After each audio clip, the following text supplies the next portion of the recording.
Yang orang Kristen sebut dengan Injil di dalam Bible itu ada sebenarnya hanya 4 kitab. Matius, Markus, Lukas, Yohanes. Keempat-empatnya ini bukan wahyu yang diturunkan Allah Subhanahu wa taala kepada Nabi Isa, tetapi ini adalah sebenarnya biografi. Mendengar Don Ditan menjelaskan hal-hal yang ingin dia sampaikan dan bagaimana pendengarnya begitu tertib mendengarkan dengan suara akhir ya, artinya seolah-olah mengkonfirmasi dia paham, dia mengerti dengan yang disampaikan Don Ditan, membuat saya senyum-senyum. Kenapa senyum-senyum? Karena Don Ditan seperti yang ada di videonya sering sepertinya mengundang orang-orang Kristen, anak-anak muda Kristen atau ex-Kristen, yang mana salah satunya gitu ya. Kayak sebelumnya saya ada lihat nama Samuel gitu ya. Nah jarang kan nama Samuel ini non-Kristen, biasanya Kristen. Nah jadi dengan asumsi yang di video ini juga adalah orang Kristen atau muda-mudi Kristen atau mantan Kristen. Nah ini yang membuat saya senyum-senyum. Kenapa senyum-senyum? Karena terus terang saya tidak habis pikir kalau ada muda-mudi Kristen dijelaskan tentang Alkitab oleh orang yang bukan Kristen. Dan dijelaskan bukan dengan narasi yang sesuai dengan isi dan pesan Alkitab. Ini adalah sebuah pertanyaan besar. Muda-mudi Kristen ini selama ini ngapain aja? Sehingga kesannya seolah-olah dia tidak memiliki sedikit pun pengetahuan dan pengajaran tentang imannya. Tidak pernah belajar Alkitab. Jadi ketika ada orang menceritakan Alkitab, menceritakan Injil, dia pelangak plongo istilahnya. Oh gitu, iya, oh gitu. Nah ini kan aneh di antara kita orang-orang cerdas dan berpikir. Di mana pengetahuan itu tidak sulit, tidak susah, tinggal baca.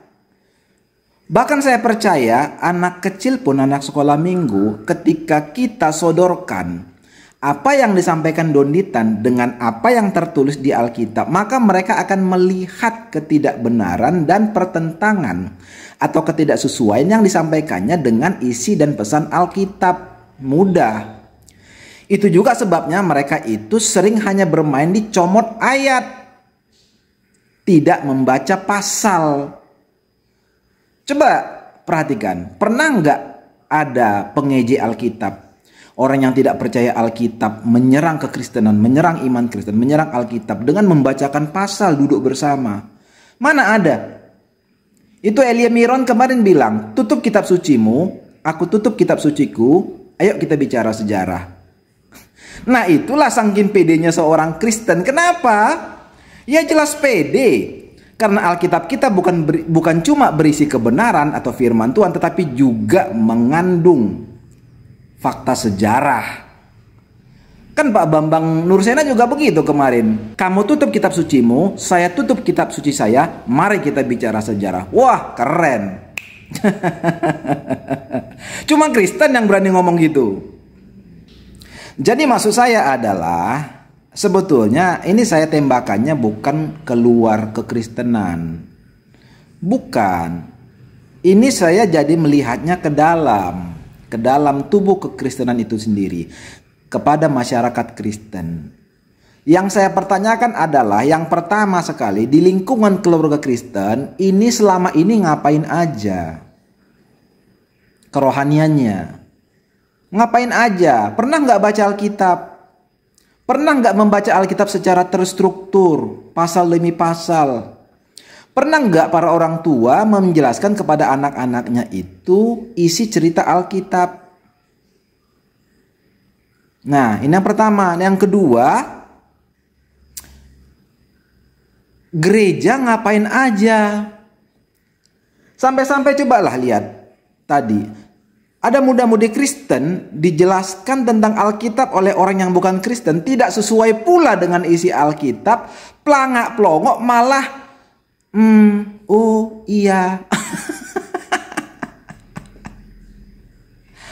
Itu adalah kebodohan yang luar biasa. Artinya kalau bagi saya, seandainya ini adalah sampel, Maka saya cukup percaya, demikian bobrok dan rapuhnya lah fondasi pengajaran kekristenan di tanah air. Iya, benar. Nah, dan kehidupan masih berlanjut. Oke, Don Ditan tentu akan terus buat podcast dan terus akan undang orang-orang datang ke podcastnya. Artinya adalah akan masih banyak lagi orang-orang Kristen yang kemungkinan akan diundang di podcastnya.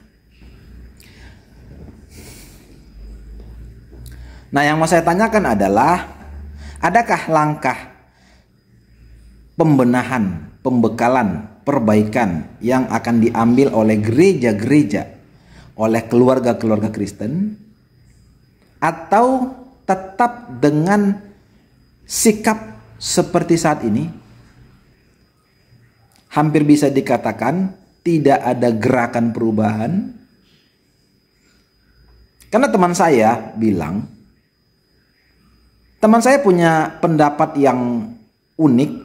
Di satu sisi saya agak keberatan, tapi di sisi lain ya saya menyadari itu realita. Dia bilang akan ada jemaat yang dicuri, biarkan saja. Karena itu adalah simbol atau gambaran dari abainya gereja dan para pemimpin gereja terhadap jemaatnya. Dan dalam hal itu ketika saya mendengarnya, saya terdiam dan saya setuju.